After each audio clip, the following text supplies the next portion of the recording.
Hello everyone, welcome back. आज हम mathematics में एक और सीरीज शुरू करने जा रहे हैं। एक और नया टॉपिक शुरू कर रहे हैं जिसका नाम है complex analysis. Right. Complex analysis graduation में चाहे बीएससी की बात करें या इंजीनियरिंग कोर्सेज की बात करें या और ऐसा कोई अंडर ग्रेजुएट कोर्स जो मैथमेटिक्स को कंटेन करता है, उन सभी में एक इम्पॉर्टेंट टॉपिक है। और जो ये हमारा लेक्चर है, ये कॉम्प्लेक्स एनालिसिस का पहला लेक्चर है। तो हम इसमें कॉम्प्लेक्स एनालिसिस के कुछ बेसिक्स के बारे में बात करेंगे।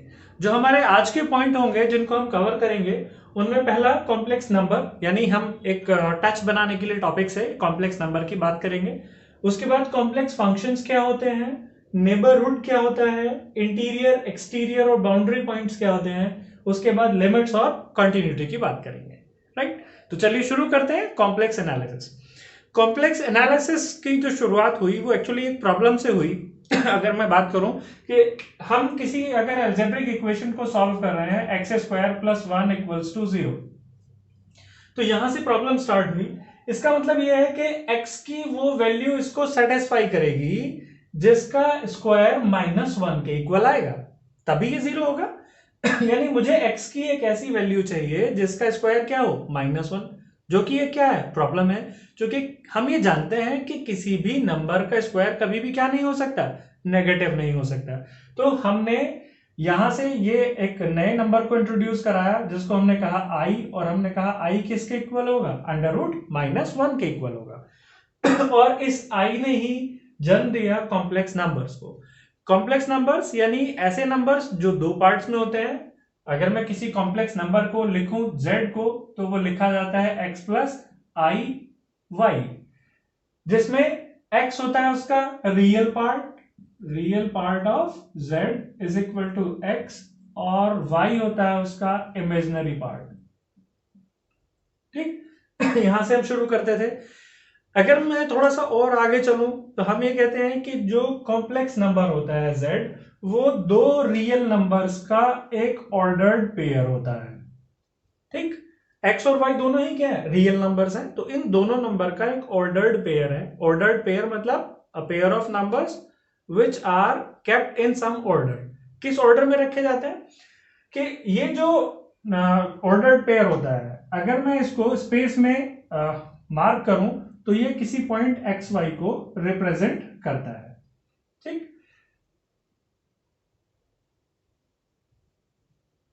तो अगर आपको याद होगा, आपने कॉम्प्लेक्स नंबर्स जब शुरुआत में पढ़े होंगे तो वहां भी आपको ये बात समझाई गई होगी।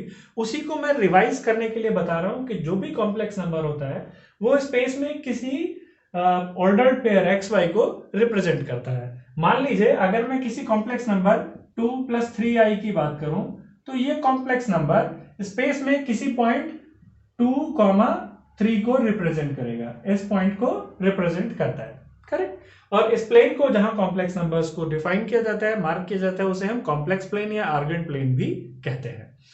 तो ये तो थी कॉम्प्लेक्स नंबर्स की बात, जिनके दो इंपॉर्टेंट पॉइंट और थे। एक को हम कहते थे मैग्नीट्यूड ऑफ z, जिसकी वैल्यू होती थी √ रियल पार्ट का स्क्वायर प्लस इमेजिनरी पार्ट का स्क्वायर। और एक होता था जिसको हम कहते थे argument. Right. Argument of z, वो क्या होता था, वो बताता था tan−1y/x।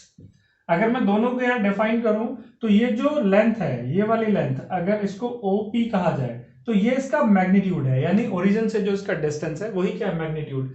क्योंकि आप समझ सकते हैं this distance is x, this is y, तो ये कितना हो जाएगा, √x² प्लस y²। तो मैग्नीट्यूड क्या डिफाइन करता है, ओरिजिन से इस पॉइंट का डिस्टेंस, जो पॉइंट इस कॉम्प्लेक्स नंबर से रिप्रेजेंट किया गया है। और आर्ग्यूमेंट क्या बताता है, आर्ग्यूमेंट बताता है tan−1y/x। तो अगर इस ट्रायंगल में tan−1y/x की बात करूं तो ये एंगल थीटा tan−1y/x होगा। यानी x एक्सिस की पॉजिटिव डायरेक्शन से बना हुआ जो एंगल है वो क्या होता है, इसका आर्ग्यूमेंट होता है। करेक्ट। तो ये तो थी कॉम्प्लेक्स नंबर्स की बात। अब हम बात करते हैं कॉम्प्लेक्स फंक्शंस की। तो मान लीजिए मैं एक सेट डिफाइन करता हूं S, जिसमें जो सारे नंबर्स हैं वो क्या है, वो सारे कॉम्प्लेक्स नंबर्स हैं। यानी मैं एक कॉम्प्लेक्स नंबर्स के सेट की बात कर रहा हूं। राइट। तो लेट ये एक सेट है S, जिसके नंबर्स जो है वो सारे कैसे हैं, कॉम्प्लेक्स नंबर्स हैं, जिसमें से एक नंबर मान लीजिए है z। तो अगर कोई एक ऐसा रूल मेरे पास है या ऐसा कोई फंक्शन मेरे पास है f, जो इस पॉइंट को, इसके सभी पॉइंट्स को किसी कॉम्प्लेक्स नंबर से जोड़ता है, ये सेट है कॉम्प्लेक्स नंबर्स का। तो अगर ये कोई f हमारे पास एक ऐसा रूल है जो s के सभी नंबर्स को, सभी कॉम्प्लेक्स नंबर्स को किसी एक नए कॉम्प्लेक्स नंबर से अटैच करता है, ज्वाइन करता है, तो हम उसे f को क्या कहते हैं, तब हम f को एक कॉम्प्लेक्स फंक्शन कहते हैं। आपको कॉम्प्लेक्स किसी फंक्शन की डेफिनेशन याद होगी, which associates every element of a set to another element, another set। तो वही काम यहाँ f कर रहा है, s के सभी एलिमेंट्स को कॉम्प्लेक्स नंबर से अगर वो मिलाता है, जोड़ता है, तो हम उसे क्या कहते हैं, कॉम्प्लेक्स फंक्शन कहते हैं। मान लीजिए ये जो f है ये किसी पॉइंट z को यहां किसी पॉइंट w से जोड़ता है, तो ये w को ही हम क्या कह सकते हैं कि w इज fz। ये w और fz both are same things, these are synonyms of these two are synonyms, यानी ये एक ही पॉइंट को रिप्रेजेंट कर रहे हैं। अगर मैं इस सेट में बात करूं तो उसका नाम w है, अगर फंक्शन f के कॉरेस्पॉन्डिंग बात करूं तो उसका नाम fz है। और हम क्या कहते हैं कि ये जो w is equal to fz function है, इसमें ये w, ये z की क्या है, इमेज है। अगर एक तरीके से समझा जाए, जो हम मैथ्स में यहाँ वर्ड इस्तेमाल करते हैं, वो क्या कहता है कि this w is an image of z, right, ये z की यहाँ पर इमेज है। तो इसके जितने भी यहाँ पर पॉइंट होंगे, जितने भी इस सेट S के एलिमेंट्स हैं, अगर मैं उन सब की इमेज इधर निकालूं तो कोई ना कोई इमेज इधर आएगी, राइट। तो जो इमेजेस का सेट बनेगा, एक ऐसा सेट जो सभी इमेजेस को कंटेन करता है, उस सेट को हम कहते हैं रेंज ऑफ S। करेक्ट। एक बार फिर से बताते हैं कि जितने भी S के एलिमेंट्स हैं जो उनकी इमेजेस आएंगी, तो वो इमेज सेट जो बनेगा, जो कॉम्प्लेक्स सेट C के अंदर आएगा, उसे हम क्या कहते हैं, रेंज ऑफ S। और जो S होता है वो इस फंक्शन के लिए डोमेन का काम करता है। आप इसका नाम ऑलरेडी जानते हैं, क्या कहते हैं इसको, डोमेन। करेक्ट। तो इस तरीके से हम किसी फंक्शन को डिफाइन करते हैं।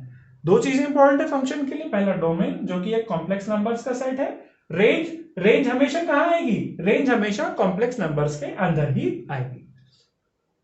चलिए, जैसा कि मैंने आपको अभी नाम लिया कि ये फंक्शन क्या है, ये फंक्शन है कॉम्प्लेक्स फंक्शन।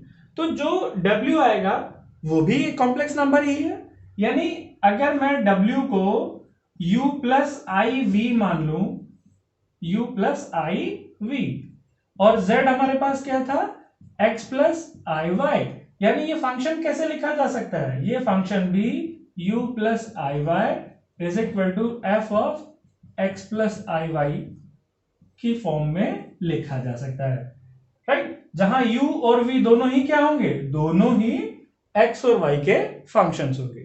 एक छोटे से एग्जांपल से आप इसको समझ सकते हैं।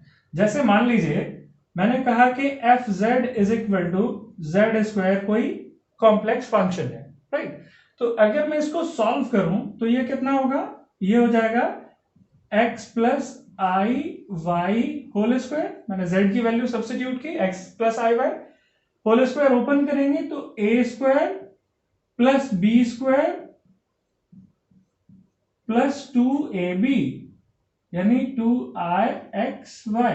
क्या लिखा जा सकता है इसको, एक्स स्क्वायर, आई स्क्वायर कितना होता है -1, तो ये हो जाएगा माइनस वाई स्क्वायर, और ये कितना हो जाएगा आई इंटू 2xy। अगर आप इसको ध्यान से देखें तो ये इसका रियल पार्ट है और ये इसका इमेजिनरी पार्ट है, यानी मैं इसको क्या कह सकता हूं, u, और इसको क्या कह सकता हूं मैं, v। तो इस तरीके से जो भी फंक्शन होगा वो भी कॉम्प्लेक्स फॉर्म में u प्लस आई वी की फॉर्म में लिखा जा सकता है, जहां u एक्स वाई का फंक्शन है और v भी एक्स वाई का फंक्शन है। ये फंक्शन कॉम्प्लेक्स होगा जब तक v की वैल्यू 0 नहीं है। अगर बाई चांस v की वैल्यू 0 हो जाए तो ये i वाला जो कंपोनेंट है, जो पार्ट है, ये यहां से खत्म हो जाएगा, तो अब हम इस फंक्शन को कहेंगे रियल फंक्शन। करेक्ट। चलिए अब आगे बात करते हैं, अगले टॉपिक की तरफ चलते हैं जिसका नाम है नेबरहुड। नेबरहुड को समझने से पहले मैं एक छोटी सी डेफिनेशन आपसे शेयर करता हूं कि किसी सर्कल की इक्वेशन कॉम्प्लेक्स नंबर्स में कैसे लिखी जाती है। तो जो इक्वेशन ऑफ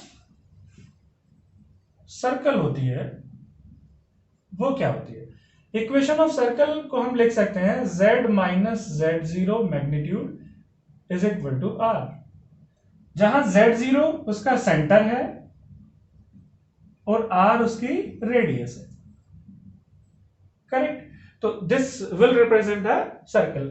आप इसको समझ भी सकते हैं कि अगर z x प्लस आई वाई है और z0 x minus x0 plus आई वाई 0 है, तो जब इसका मैग्नीट्यूड निकालेंगे तो ये एक सर्कल की इक्वेशन को ही रिप्रेजेंट करेगा। तो अगर मैं अब नेबरहुड की बात करूं तो नेबरहुड को हम इन शॉर्ट NBD भी लिखते हैं, क्योंकि हर बार इतना बड़ा नेबरहुड लिखना थोड़ा सा टीडियस टास्क है, तो हमने क्या किया, थोड़ा सा इजी कर लिया लिखने में और हमने इसको NBD भी लिखना शुरू कर दिया। राइट। तो नेबरहुड क्या होता है कि मान लीजिए कोई पॉइंट है Z0, मैं किसी पॉइंट की बात कर रहा हूं जिसका नाम है Z0। तो इस Z0 के आसपास अगर मैं कुछ पॉइंट्स का एक सर्कल बना लूं, यानी एक ऐसा circle z minus Z0 is equal to epsilon, जहां एप्सिलॉन क्या है, एक बहुत छोटा नंबर है, तो ये जो सर्कल होगा ये Z0 के अलावा भी कुछ पॉइंट्स कंटेन करेगा। ठीक, उन्हीं सारे पॉइंट्स को जो मिला के जो सेट बनता है उसी को हम क्या कहते हैं, उसी को हम इसका नेबरहुड कहते हैं, इसका पड़ोस कहते हैं। नेबरहुड मतलब जो आपका पड़ोस होता है। तो neighbourhood means a small circle around Z0 which contains some points जो कि Z0 के आसपास है, जहां एप्सिलॉन क्या है, बहुत छोटा कोई नंबर है। करेक्ट। इसमें एक वर्ड और आता है जिसको हम कहते हैं डिलीटेड नेबरहुड। अब ये डिलीटेड नेबरहुड क्या है? डिलीटेड नेबरहुड भी एक्चुअली नेबरहुड ही है, बस उस नेबरहुड में से अगर मैं Z0 को हटा दूं तो जो बाकी पॉइंट्स बचेंगे वो सब क्या है, डिलीटेड नेबरहुड ऑफ Z। यानी अगर मैं, आप इसको ऐसे समझ सकते हैं कि जहां आप रहते हैं, अगर आप अपने आसपास के आस पड़ोस की बात करें तो उसमें आप भी आते हैं, so this is called a neighbourhood of yourself. और अगर आपको उसमें से हटा दिया जाए तो जो बाकी नेबरहुड बचा उसको हम कहते हैं डिलीटेड नेबरहुड। करेक्ट। चलिए, नेबरहुड की बात हुई, अब हम बात करते हैं इंटीरियर, एक्सटीरियर और बाउंड्री पॉइंट्स की। चलिए, इसमें क्या होता है कि मान लीजिए कोई सेट है जिसकी हम बात कर रहे हैं, ये सेट है कोई S, राइट।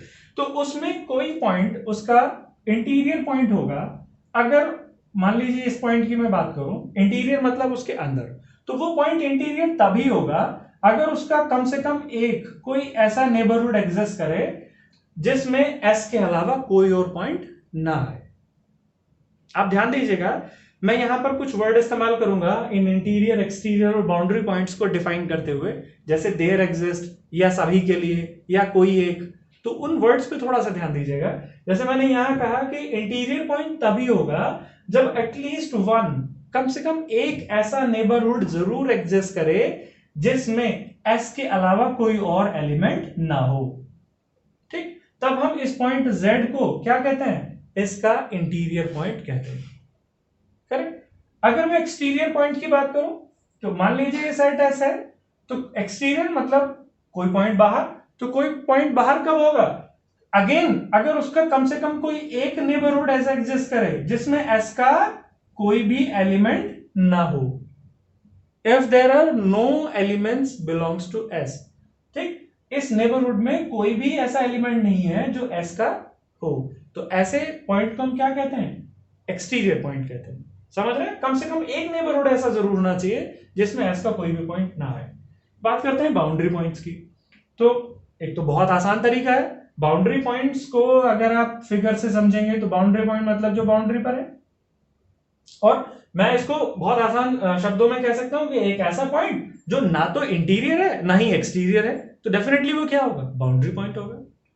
या अगर मैं नेबरहुड की टर्म्स में डिफाइन करने की कोशिश करूं तो एक ऐसा पॉइंट जिसके सभी नेबरहुड, ऑल द नेबरहुड्स, ध्यान दीजिए I am saying all the neighbourhoods, जिसके सभी नेबरहुड्स कुछ पॉइंट S के कंटेन करें और कुछ पॉइंट ऐसे भी कंटेन करें जो S के नहीं हो, तब हम क्या कहते हैं, तब हम इस पॉइंट को बाउंड्री पॉइंट कहते हैं।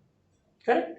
और इन्हीं पॉइंट्स के बेसिस पर हम किसी सेट को ओपन या क्लोज कहते हैं, जो बाई चांस यहां पे मैंने नहीं लिखा है, लेकिन चलिए इसको भी हम इंक्लूड कर लेते हैं।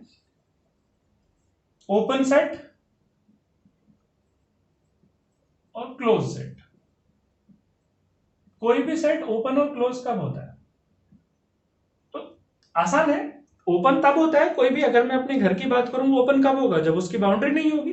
क्लोज कब होगा? जब उसकी कोई बाउंड्री एग्जिस्ट करेगी। बिल्कुल वैसे ही यहां पर भी है कि अगर किसी सेट में उसके बाउंड्री पॉइंट्स नहीं है तो वो क्या होगा? ओपन सेट होगा। और अगर वो अपने बाउंड्री पॉइंट्स को कंटेन करता है तो वो क्या होगा? एक क्लोज सेट होगा। यानी it do not contain, it does not contain boundary points and it contains। यदि बाउंड्री पॉइंट कंटेन कर लिए तो बाउंड्री आ गई, घर क्लोज हो गया, क्लोज सेट हो गया। और बाउंड्री पॉइंट नहीं है तो यानी बाउंड्री ओपन है तो ये ओपन सेट हो गया। तो फॉर एन इंस्टेंस हम ये भी कह सकते हैं, अगर आप ओपन सेट की बात करेंगे तो ओपन सेट वो होगा जो जिसके सारे पॉइंट्स उसके इंटीरियर पॉइंट्स ही होंगे। कोई भी उसका पॉइंट बाउंड्री पॉइंट नहीं होगा, सारे के सारे पॉइंट क्या हो? इंटीरियर पॉइंट हो, तो वो क्या होता है? एक ओपन सेट होता है। I think you must be getting the definition. ये जो मैंने प्रॉपर्टी अभी बताई है कि जो भी सेट, अगर कोई ऐसा सेट है जिसके सभी पॉइंट्स क्या है? इंटीरियर है, कोई भी बाउंड्री पॉइंट नहीं है, इसका मतलब वो क्या होगा? ओपन सेट होगा। करेक्ट। चलिए अब हम आज के जो आखिरी दो और इंपॉर्टेंट टॉपिक है उनकी तरफ चलते हैं, जिसमें से एक है लिमिट्स, दूसरा है कंटिन्यूटी। यस, तो बात करते हैं लिमिट के बारे में। Let a function f is defined at all points z in some deleted neighbourhood of z0, then the statement that fz has a limit w0 as z approaches to z0, or you can say limit z tending to z0 fz is equal to w0, means that the point w is equal to f0 can be made arbitrarily close to w0 if we choose the point z close enough to z0। यानी इसको ऐसे समझा जा सकता है कि मान लीजिए ये z0 पॉइंट है और ये इसका एक नेबरहुड हमने कंसीडर किया। इधर ये जो जाके मिलता है पॉइंट w0 से एक पॉइंट z जो किससे मिला? w से। तो w इज इक्वल टू कितना है? fz। तो ये इसकी लिमिट, fz की लिमिट w0 तब होगी यदि ये जैसे जैसे fz w0 को अप्रोच करता है, z किसको अप्रोच करना चाहिए? z0 को अप्रोच करना चाहिए। ठीक, अगर ऐसा होता है तो हम ये कहते हैं कि ये जो fz है इसकी लिमिट क्या होगी? w0 होगी, जिसको एप्सिलॉन डेल्टा डेफिनेशन में जो एक फेमस नेम है एप्सिलॉन डेल्टा डेफिनेशन, उसमें क्या लिखा जाता है कि for each positive number epsilon there exist a number delta greater than 0 such that fz minus w0 less than epsilon whenever z minus z0 less than delta। अगर मैं इसको समझाऊं तो इसका मतलब क्या है कि अगर मैं इस w0 पे हमने एक क्या लिया? For each positive number epsilon fz minus w0 less than epsilon, तो ये क्या है? ये एक नेबरहुड है। तो अगर मैं कोई नेबरहुड कंसीडर करूं w0 के अराउंड, तो उसके लिए क्या होना चाहिए? z0 के अराउंड भी मैं एक ऐसा नेबरहुड निकाल सकूं जो पूरे का पूरा किस में मैप हो जाए? इस नेबरहुड में मैप हो जाए। यानी whenever z minus z0 is less than delta। तो यदि हर एक ऐसे एप्सिलॉन के लिए, हर एक नेबरहुड के लिए इधर भी मेरे पास क्या है? एक ऐसा नेबरहुड एग्जिस्ट करे जो पूरे का पूरा w0 के नेबरहुड में मैप हो जाए, तो अब हम क्या कहते हैं कि w0 इस fz की लिमिट होगी। करेक्ट। वो जितना भी मैं नेबरहुड को छोटा करता जाऊं उधर भी उतना ही वो नेबरहुड छोटा होता जाएगा, यानी z पॉइंट z0 को अप्रोच करता जाएगा। करेक्ट। तो ये होती है डेफिनेशन लिमिट की। अब आज की आखिरी डेफिनेशन जो है कंटिन्यूटी। तो कंटिन्यूटी, किसी पॉइंट पर कोई फंक्शन कंटिन्यूअस कब होता है? किसी भी पॉइंट पर कंटिन्यूटी, तो मान लीजिए कोई फंक्शन fz है, तो ये किसी पॉइंट z0 पर कंटिन्यूअस कब होगा? उसके लिए तीन चीजों की जरूरत पड़ती है तब वो फंक्शन कंटिन्यूअस होता है। पहली चीज कि इसकी लिमिट एग्जिस्ट करनी चाहिए, z टेंडिंग टू z0 पर इस फंक्शन की लिमिट एग्जिस्ट करे। दूसरी बात, इस फंक्शन की वैल्यू z0 पर एग्जिस्ट करे। तीसरी बात कि ये जो लिमिट है z tending to z0 fz, ये इस फंक्शन की वैल्यू जो z0 पर आई है उसके इक्वल होनी चाहिए। अगर ये तीन चीजें फंक्शन सेटिस्फाई करता है तो हम क्या कहते हैं, हम ये कहते हैं कि जो फंक्शन है वो पॉइंट z0 पर क्या है, कंटिन्यूअस है, राइट। और अगर आप इस लास्ट चीज को कंसीडर कर रहे हैं, इसको ध्यान से देख रहे हैं, तो ये वही डेफिनेशन है जो अभी हमने लिमिट में पढ़ी है कि fz की लिमिट क्या होनी है, fz0। Limit of fz is coming equal to the value of fz0। और मैं दूसरे शब्दों में क्या कह सकता हूं कि limit of fz is fz0। तो मैं इसको इस तरह की डेफिनेशन में भी लिख सकता हूं, कैसे कि for each epsilon, for each positive epsilon greater than 0 there exist delta greater than 0 such that क्या हो जाए कि ये fz minus fz0 less than epsilon whenever this z minus z0 is less than delta, correct. तो continuity को दोनों तरीके से डिफाइन किया जा सकता है, एप्सिलॉन डेल्टा डेफिनेशन में लिमिट के तरीके से, और अगर सिंपल भाषा में इसको बताया जाए तो तीन चीजें होनी चाहिए। पहली चीज, उस पॉइंट पर फंक्शन की लिमिट एग्जिस्ट करनी चाहिए। दूसरी चीज, उस फंक्शन की वैल्यू भी उस पॉइंट पर निकलनी चाहिए। तीसरी बात, वो लिमिट और फंक्शन की वैल्यू दोनों आपस में इक्वल होनी चाहिए, तभी वो फंक्शन कंटिन्यूअस होता है। अगर मैं किसी पूरे रीजन की बात करूं कि इस रीजन में फंक्शन कंटिन्यूअस है या नहीं है, तो पूरे रीजन में फंक्शन कंटिन्यूअस तभी होगा अगर वो उस रीजन के सभी पॉइंट्स पर कंटिन्यूटी की डेफिनेशन को फॉलो करेगा, और यू कैन से सभी पॉइंट पर कंटिन्यूअस होगा, राइट। सो आज के इस लेक्चर में हमने कॉम्प्लेक्स नंबर्स की, कॉम्प्लेक्स एनालिसिस की कुछ बेसिक चीजें डिफाइन की, आपसे शेयर की। आने वाले वीडियोस में हम कॉम्प्लेक्स एनालिसिस के एनालिटिसिटी के बारे में बात करेंगे, और फिर उसके बाद में इंटीग्रल के बारे में बात करेंगे। तब तक अपना ख्याल रखिए। ये वीडियो आपको कैसा लगता है, इसका फीडबैक आप जरूर दीजिए। Take care.